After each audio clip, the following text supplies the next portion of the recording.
קורה, שימי? ציון. מה קורה? מה איתך? סבבה. עסק. וואי, מה וואי? לא יוצא לי האצבע. וואלה?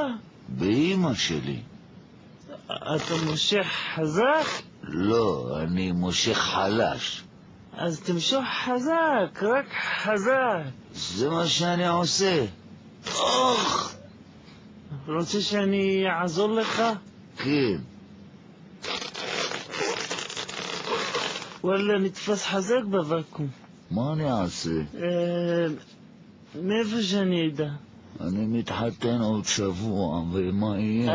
אל תדאג, שימי, אל תדאג. עד החתונה זה יעבור. איך יעבור, ציון? איך? אולי אם נכניס לחץ בצד הזה של האף, זה ידחוף החוצה את האצבע מהצד הזה של האף. וואלה. זהו, שימי, זה בפנים. איזה לחץ נשים פה?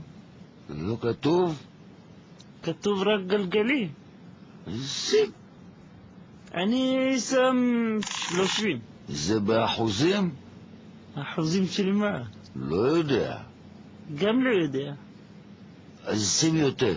שים 50, שיהיה 50-50. טוב. אני לוחץ. לחץ. לחץ. לחץ.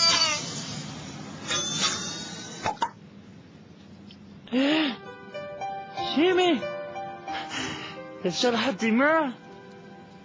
אבל בלי כוכב וקר בחדר חולה עליך, אני אוהב יותר את אביבה. עובר הקירות נכון של צעריות. תענוג, יא אללה, איזה יופי. מה יש לך בעיניים?